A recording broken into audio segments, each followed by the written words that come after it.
नमस्कार विद्यार्थी मित्रांनो, लक्षदीप या युट्यूब चॅनलवर तुमच्या सर्वांचं सहर्ष स्वागत.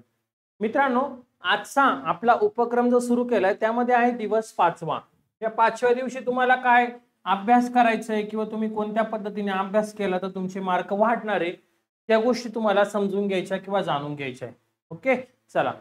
अजिबात टाइमपास करणार नाही, वेळ वाया घालवणार नाही. 10 मिनिटाचा लेक्चर आहे, 10 मिनिटाचा व्हिडिओ तेवढा बघायचा आणि पुढे चालायचे. तुम्हाला तसा तुम्हाला अवलंब करायचा आहे. ओके, बघा समानार्थी शब्द पण आज पण 10 आहे. मराठी व्याकरण तुम्ही ग्राउंड वगैरे केलं. मराठी व्याकरण मध्ये काय अभ्यास करायचा, तर इथं तुम्हाला आपण जोडाक्षर केले होते मागील लेक्चरला, म्हणजे काल आपण जोडाक्षर केले ते. आज तुम्हाला संधीला सुरुवात करायची. आज काय करायचं, संधी हा टॉपिक सुरू करायचा. संधीमध्ये कोणती करणार, तर तुम्ही सगळ्यात पहिले स्वर संधी करा. स्वर संधी आज फक्त एवढंच करायचं. स्वर संधी पण अशी करायची ना, स्वर संधी भरतीला आहे ना गेल्याच्या नंतर मार्कच नाही गेला पाहिजे. स्वर संधीवर कसा आहे प्रश्न येऊ द्या, एक तर शब्दाची फोड विचारू द्या, नाही तर शब्द विचारू द्या, काही विचारू द्या, पण तुमचा मार्क गेला नाही पाहिजे, हा त्याचा उद्देश आहे. त्याच्यामुळे पहिलं टार्गेट तुम्हाला स्वर संधी करायचंय. त्यानंतर जोडाक्षर टॉपिक झालाय तुमचा, त्याला जर महत्वाचं वाटत असेल, काल माझं एवढं प्रॉपर नाही झाला, आज परत करा. परत एक रिव्हिजन द्या. रिव्हिजन शिवाय पर्याय नाही, पण परफेक्टच करून देईल, तुमचा स्कोरच वाढवत लक्षामध्ये. आणि पेपरला विचारले गेलेले प्रश्न, मराठी व्याकरणावरचे जेवढे टॉपिक वरचे प्रश्न ते करायचे. तसंच 10 समानार्थी शब्द पण करायचे तुम्हाला. किती, 10 समानार्थी शब्द, जे मी तुमच्या आत्ताच करून घेणार आहे, जे तुमच्या वाचण्यातले नाही, नवीन शब्द आहे ते करून घेईल तुमचे. ओके, सर्वांनी लिहून घ्यायचे ते. गणितामध्ये सगळ्यात पहिले काय करायचं, 1 ते 20 पर्यंत, 1 ते 20 पर्यंत पाढे आणि 1 ते 20 पर्यंत वर्ग. 1 ते 20 पर्यंत काय तुम्हाला वर्ग, एवढं करायचंय. ओके, पाढे आणि वर्ग.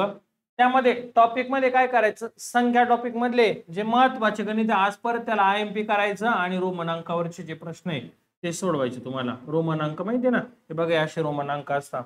हे सगळे तुम्हाला आहे ना काय करायचे, तर याच्यावरचे प्रश्न सोडवायचे. आपल्या बॅच प्रमाणे चला 100% फायदा होईल. संख्या आणि रोमन संख्या हे दोन्ही रोमनांक, याच्यावर तुम्हाला गणिताची प्रॅक्टिस करायची. बुद्धिमत्तामध्ये आता संख्या मालिका सुरू करू आपण.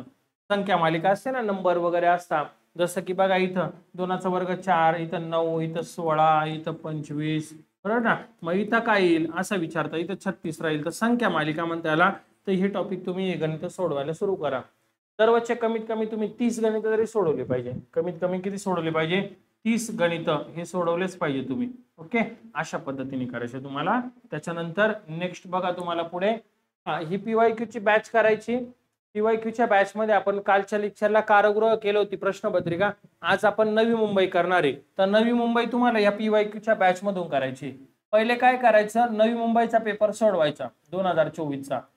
नवी मुंबई 2024चा पेपर सोडवायचा आणि त्याच्यामधले जे तुम्हाला समजले नाही, ज्या शब्दांचा अर्थ आहे, जे गणित नाही समजलं, बुद्धिमत्ता नाही समजलं, ते काय करायचं, तर ह्या बॅच मधून तुम्हाला ते कव्हर करायचे. या बॅच मधून PYQ च्या.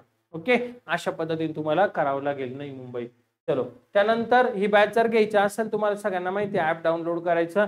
आणि हा माझा नंबर आहे इथं बघा 83चा29603029, या नंबरवर मला व्हॉट्सअप मेसेज करा. जर तुमच्याकडे ऍपची लिंक नसेल तर मी तुम्हाला ऍपची लिंक देऊन टाकेल. 8329603029. ओके, एवढं करून टाका. त्यानंतर पुढे बघा, जीके मध्ये काय करायचं, आता विद्यापीठ झाले असणार पाठ तुमच्या. महाराष्ट्रातील जे विद्यापीठ होते ना ते पाठ झाले.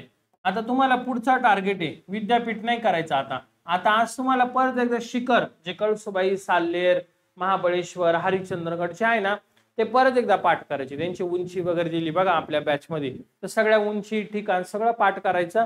आणि महाराष्ट्रातील काय करायचं, तर घाट करायचे आज तुम्हाला. कुंभारली घाट, आंबा घाट, फोंडा घाट, बरं ना, माळशेज घाट, असे भरपूर आहे. ते तुम्हाला सगळे घाट करायचे. आणि हे काय, तर महाराष्ट्रातील शिखर करायचं, ते तुमचं टार्गेट असणार आहे. वन लाईनर आज 200 ते 250 करायचे. वन लाईनर काय करायचं, 200 ते 250 पर्यंत तुम्हाला पाठ करायचे. पाठच कराय बघा, 50 होत नाही ना तुमच्याकडनं, 50 प्रश्न जर पाठ होत नसेल तर हरकत नाही, तुम्ही किती करा रे, 25 करा. पण करा, जोपर्यंत तुम्ही वन लाईनर करत नाही तोपर्यंत स्कोर वाढणार नाही तुमचा. काय ना, तोपर्यंत स्कोर वाढणार नाही. आणि जर स्कोर नाही वाढला तर भरती होणार नाही. पेपरचे मार्क वाढणं फार गरजेचं आहे. त्यासाठी तुम्हाला सांगतोय का तुम्ही ह्या गोष्टींवर भर द्या, त्यासाठी लक्षामध्ये. मग तुम्हाला हे 25 प्रश्न आहे ना, हे पण तुम्हाला करायचे, समजतंय. त्यानंतर पुढे प्रश्नपत्रिका करायची आहे. प्रश्नपत्रिकामध्ये कुठली पण एक सराव प्रश्नपत्रिका सोडवा, सराव प्रश्नसंच हा सोडवा. आणि दुसरं महत्वाचं काय की तुम्हाला सांगितल्याप्रमाणे आज नवी मुंबईचा पेपर आहे आपला 2024चा, नवी मुंबई 2024चा पेपर तुम्हाला सोडवायचा आहे. यामध्ये काय करायचं, मराठी जी के लागलं तर वाचून घ्या आणि गणित बुद्धिमत्ता तुम्हाला काय करायचं, सोडवायचे. त्याच्यामधले जे नाही आले ते आपली बॅच मध्ये दिलंय, ते बॅच मधून तुम्हाला बघून घ्यायचे आणि लगेच वहीमध्ये नोट डाऊन करायचे तुम्हाला नवी मुंबई. ओके, अशा पद्धतीने. त्यानंतर पुढे आजचे समानार्थी शब्द 10 आणि मग लेक्चर संपलं. जे कामाचे तेच घेऊ, अजिबात भाकडकाता काही तुम्हाला वेगळं काही सांगायची गरज नाही. आई वडिलांची किंमत ठेवायची, लढायचे त्यांच्यासाठी, मरायचे त्यांच्यासाठी, नोकरी लागायचे त्यांच्यासाठी, आई वडिलांसाठी. मग त्यांची जाणीव असू द्या आणि मगच तयारी करा. ओके, बघा समानार्थी शब्द बावळटचा, बावळटचा समानार्थी शब्द वेडसर. अबोलचा समानार्थी शब्द कमी बोलणारी आणि गप्प मौनी. बघा अबोल म्हणजे काय तर कमी बोलणारी, त्याच्यानंतर गप्प आणि मौनी. बालिश म्हणजे काय, बालिश बघा पोरकट मूर्ख, बालिश म्हणजे काय तर पोरकट आणि मूर्ख. दल, दल या शब्दाचा समानार्थी बघा पान, दळ, अर्धा भाग आणि सैन्य. दल या शब्दाचा समानार्थी काय, पान, दळ, अर्धा भाग आणि सैन्य. त्रिताप बघा, त्रिताप या शब्दाचा समानार्थी शब्द आदि दैविक, आदि भौतिक, आध्यात्मिक या 3 पिढ्या. बघा त्रिताप म्हणजे काय, आदि दैविक आहे, आदि भौतिक आहे, आध्यात्मिक आहे आणि ह्या 3 पिढ्या आहेत. त्रिताल या शब्दाचा समानार्थी शब्द तबल्याचा एक ठेका. त्रिताल म्हणजे काय, तबल्याचा एक ठेका आहे.